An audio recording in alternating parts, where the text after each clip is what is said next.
lu pakai apa aja, kalau nge-fly ya ujung-ujungnya bisa ngapain aja sih. Cepat sembuh dan hidup sehat. Kembali lagi di Sembuh salah gue. Kembali lagi di Sembuh Podcast Reaksi Dokter. Hari ini kita halo dokter. Dokter Anya dan Dokter Michelle. Halo. Hari ini kita ada topik yang menarik untuk kita bahas, Dok, yaitu ada sebuah berita viral heboh di Israel, yaitu ada orang yang mengendalikan drone, kemudian mereka menghujani Tel Aviv dengan ganja menggunakan drone tersebut, Dok, di Israel. Wow, itu di Israel ya, tapi ya. Di Israel ini memang Israel ini negara aneh ya. Jadi dia pakai drone karena namanya green drone, atau dia karena pakai drone namanya green drone? Green drone ya. Nggak tahu ya, apakah karena green drone itu go green marijuana atau karena bisa juga ya. Go green, menggogreenkan ganja. Menggogrikan Israel dengan ganja. Jadi di Israel ini sendiri itu beda dengan di Indonesia regulasinya. Kalau di Indonesia kan ganja itu full ilegal. Tapi kalau di Israel itu ganja itu bisa dipakai untuk medis, jadi dilegalkan secara medis menggunakan ganja. Tapi kalau untuk rekreasi, untuk nge-fly dan sebagainya itu nggak dilegalkan. Makanya ini kan kondisinya, jadi si yang menerbangkan drone-nya itu kan seorang aktivis atau orang yang menyuarakan gue pengen ganja itu legal. Terus dia ngasal mainin drone, hujan-hujanin marijuana. Nah dia ditangkap akhirnya karena target marketnya tuh bukan pasien tapi orang-orang masyarakat. Iya, jadi memang udah full untuk rekreasi tujuannya gitu. Nah, tapi sebenarnya kenapa sih, Dok, marijuana ini dilarang untuk rekreasi, dan kenapa di negara Israel itu bisa ganja ini dipakai untuk medis, sementara di Indonesia nggak bisa? Coba kita bahas satu-satu. Gimana, Dok? Ada tanggapan, Dok? Oh ya, oke. Iya, jadi kan di beberapa negara itu ganja atau marijuana ini boleh digunakan untuk keperluan medis ya. Bahkan dari WHO sendiri itu merekomendasikan gitu untuk ganja ini dilegalkan di negara-negara untuk penggunaan medis. Tapi negara kita sendiri, Indonesia, ini sudah menolak rekomendasi WHO tersebut. Nah, kenapa? Apa sih Di WHO ini merekomendasikan ganja itu legal untuk medis, Dok ya? Iya, betul. Ya. Untuk keperluan medis. Iya, bukan rekreasi ya, yang di Israel. Cuman seenggaknya boleh lah gitu menggunakan marijuana ini. Sementara kan di kita dilarang total. Nah, kenapa di Indonesia ganja itu dilarang total penggunaannya?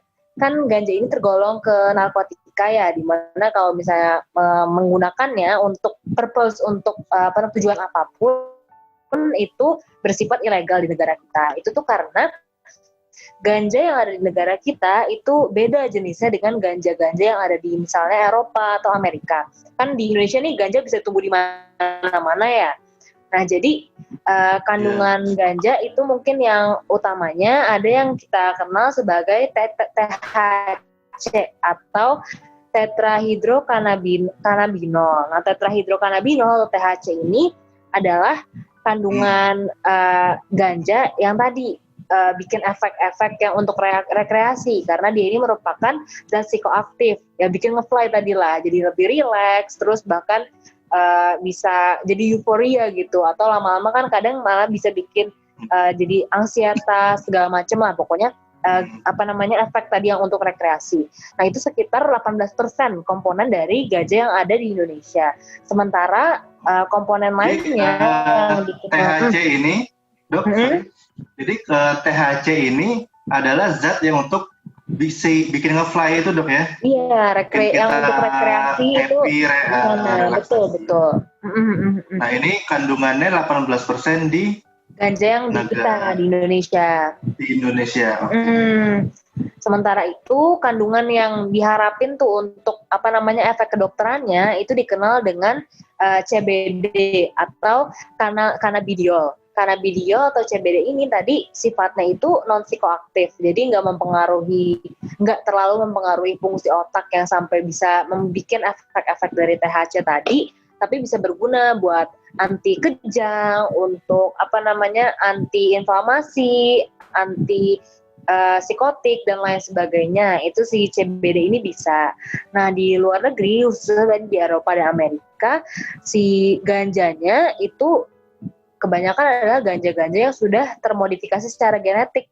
Jadi lebih banyak komponen yang CBD-nya ini tadi yang memang bisa untuk medical purpose gitu. Beda dengan ganja yang ada di kita. Makanya dari Indonesia sendiri, pemerintah kita melarang total untuk penggunaan ganja, karena penggunaannya untuk medis itu kan sebenarnya bisa digantikan juga dengan obat-obatan lain gitu. Oh, jadi yang tadi efek untuk medisnya itu zatnya namanya CBD dok ya, bukan yang THC. Sementara di Indonesia, THC-nya itu kadarnya lebih tinggi ya. Dan CBD-nya ini lebih rendah dibandingkan rata-rata di global gitu mungkin. Iya, betul. Tapi sebenarnya basicnya tuh kalau untuk zat-zat seperti ini, meskipun misalnya tadi THC dibilang dia berbahaya, tapi THC ini sebenarnya dia ada efek psikotropiknya itu, karena justru kadang ada beberapa obat efek psikotropikanya itu yang digunakan. Dicari, ya. Tapi mostly sebenarnya obat-obatan tersebut yang menggunakan ganja sebagai sebagai bahan itu biasanya adanya dari luar. Jadi dari luar negeri kayak Amerika Serikat gitu. Ada salah satu obat yang mengandung THC itu ada obat mereknya itu Marinol dan Cesamet. Nah, kedua obat ini tuh digunakan untuk pasien-pasien yang mual-mual pasca kemoterapi. Itu dia mengandung THC dan sudah disetujui atau di-approve oleh FDA. Jadi sebenarnya pada beberapa kasus ya tergantung sih, untuk kandungan obat-obatan itu pasti ada mudarat dan ada manfaatnya.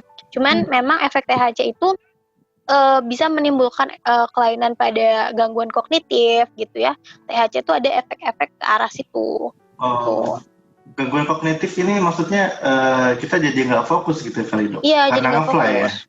Ya? Jadi halusinasi misalnya gitu? Ya, jadi itu kalau efek obat tuh ada jangka pendek, ada jangka panjang. Nah, untuk halusinasi, terus kemudian biasanya juga euforia. Biasanya kalau ganja kan orangnya jadi euforia, relax. Terus euforia ada pengaruh ke kecemasan juga. Itu biasanya efek-efek jangka pendek. Tapi kalau efek-efek jangka panjang, efeknya itu biasanya lama-lama ada ke gangguan kognitif ya. Mungkin berpengaruh juga tadi kayak pengaruh ke daya konsentrasi ya. Itu. Ya. Jadi kalau kebanyakan konsumsi ganja itu daya konsentrasi kita jangka panjang menurun ya. Jadi menurun. Tambah bego lah istilahnya gitu ya. Iya ya. Iya. Ya, nurunin kepintaran kita gitu. Betul sekali. Jadi ya ganja ya, intinya sebenarnya semua obat pasti ada efek mudarat dan manfaatnya ya. Betul. Nah, ada yang tahu nggak nih ganja dipakainya gimana nih? Nggak pernah sih. Mungkin Pak Imam. Kan saya nggak tahu, cuma kalau teman saya bilang sih dilinting kayak rokok juga begini. Iya, jadi dia dihirup dihirup. Cara penggunaannya dihirup. Jadi banyak yang melakukan penelitian nih, kayak rokok kan juga kadang dia ada efek adiksinya ya. Jadi dia kadang-kadang suka dibanding-bandingin sama rokok. Gitu sih ganja. Iya, karena mirip kan cara penggunaannya dihirup. Rekreasi juga. Nah, tapi kalau yang saya baca dok, efek rokok itu ternyata lebih bahaya dok dibandingkan ganja. Jadi ada penelitian itu efek yang mengalami gangguan paru-paru, mungkin TBC atau sebagainya, itu lebih banyak perokok yang relevansinya lebih tinggi dibandingkan pengkonsumsi ganja. Itu gimana dok? Ya, untuk rokok sebenarnya memang mengandung zat-zat berbahaya kayak tar ya, yang kalau efek adiksinya kan dari nikotin, tapi efek bahaya tubuhnya dari tar. Sebenarnya ganja ini juga belum ada data yang spesifik sih bilang ganja dan rokok ini perbandingannya gimana. Cuma memang beberapa data menyebutkan bahwa rokok itu memang lebih berbahaya dibandingkan ganja. Mungkin juga karena dari dosis penggunaan ya. Kalau ganja itu kan nggak semua orang pakai juga gitu ya. Dan mungkin kalau untuk pemakaiannya mungkin bisa beberapa linting aja gitu. Cuman kalau untuk rokok kan dalam sehari ada orang gitu ya. 2 bungkus. Jadi sebenarnya multifaktorial ya. Jadi bisa juga mungkin dari dosis penggunaannya. Mungkin perbandingannya itu harusnya adalah berapa besar ganja sekian gram mungkin dibandingkan dengan rokok yang sekian. Cuman kan kalau untuk melakukan penelitian tersebut di manusia kan kayaknya agak sulit ya. Itu kayak human experiment kan itu berat. Ya mungkin berat. Kalau ini kan riset sebelumnya kan yang saya bacakan ini riset sosial. Riset sosial. Jadi dari mungkin nanti kalau ada ahli-ahli ya. Populasi berapa yang mungkin bisa dibahas ya. Bisa dibahas atau komen di YouTube-nya Pak Imam. Di YouTube sembuh. Nah, kalau dari ada yang bilang ganja itu yang sebenarnya lebih aman dibandingkan rokok sama bir. Nah, cuman ganja ini setahu yang saya pernah bergaul sama teman-teman ganja apa namanya? Jadi, tapi kan ganja ini kan efek halusinasinya tuh kuat dok ya. Jadi ya mirip kayak kita minum alkohol gitu. Kita nggak sadarkan diri, kemudian bisa halusinasi, bisa jadi paranoid untuk sebagian orang dan sebagainya. Nah, mungkin perlu diwaspadai ini kenapa ganja diilegalkan rekreasi, karena mungkin masyarakat Indonesia ini atau masyarakat Israel juga itu masih belum bisa tahu kapan harus menggunakan ganja ini secara aman. Mungkin rekreasinya pun dibatasi gitu di kondisi tertentu. Contohnya kalau misalnya nih ada orang lagi nyetir terus konsumsi ganja, itu kan bisa mati tuh orang. Jadi matinya bukan karena ganja ya Pak ya? Matinya karena lagi ngapain? Kecelakaan kan. Contoh sopir kan banyak tuh yang merokok.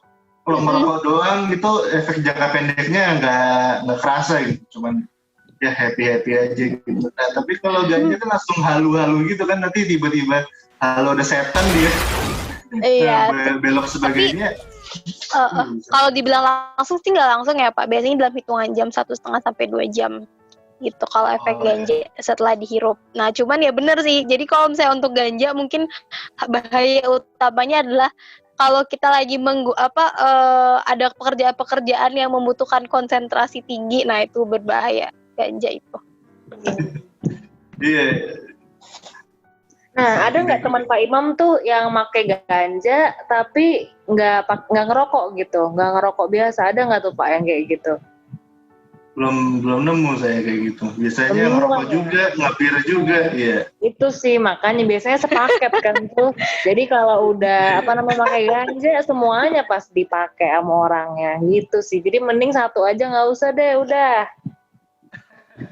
Iya, soalnya ada penelitian kan yang bilang kalau ada hubungan yang relevan antara ganja, drug use, narkotika, rokok, sama seks juga, perilaku seks. Jadi mungkin bisa bikin kita lebih barbar gitu untuk untuk seks bebas gitu. Ya basicnya kalau lagi halu ya kan. Iya, apalagi kalau orangnya tuh kayak eksibisionis, tiba-tiba dia buka celana. Konyol banget. Ya basicnya kalau lagi halu sih apa aja bisa terjadi ya Pak ya. Mau kita lagi mabok, lagi halu, pakai apa aja, kalau nge-fly ya ujung-ujungnya bisa ngapain aja sih. Tapi ada ganja yang legal kayaknya, Dok. Ngebahas kopi. Kayaknya ada ganja yang legal ya. Yaitu gandeng manja. Ya Allah. Iya. Jadi kesimpulannya itu adalah obat-obatan ataupun semua zat yang ada di muka bumi ini itu bisa digunakan atau boleh digunakan dengan kadar yang tepat. Dimana kalau kadar yang tepat itu dia akan memberikan efek yang baik. Kalau digunakan dalam dosis yang kurang tepat, baik overdose maupun low dose, itu dia justru memberikan efek yang negatif. Gitu. Terus yang kedua, kalau di Indonesia ini memang ya belum legal untuk menggunakan ganja sebagai rekreasional. Jadi yang boleh mendirikan pabrik-pabrik ganja. Jadi ganja itu tidak 100% tidak diperbolehkan. Ada ilmu-ilmu pengetahuan atau institusi ilmu pengetahuan itu boleh membuat pabrik ganja atau ladang ganja. Tapi itu benar-benar harus terlapor dengan benar, terus habis itu juga harus benar-benar poin-poin daripada hasil panen dan segala macamnya itu harus dilapor. Bahkan dia harus melaporkan kalau ada kecurigaan atau kehilangan daripada ganjanya itu, nah itu harus dilaporin juga. Gitu. Kalau ada stok yang tiba-tiba berkurang, siapa tahu diselundupkan untuk dijual sebagai narkoba ya. Selundupkan. Semoga video ini bisa mengedukasi kita semua akan manfaat, kekurangan, dan juga dampak bahayanya ganja, sehingga kita bisa lebih bijak dalam menanggapi sesuatu. Oke, terima kasih Dr. Michelle dan Dr. Anya. Senang ngobrol dengan dokter.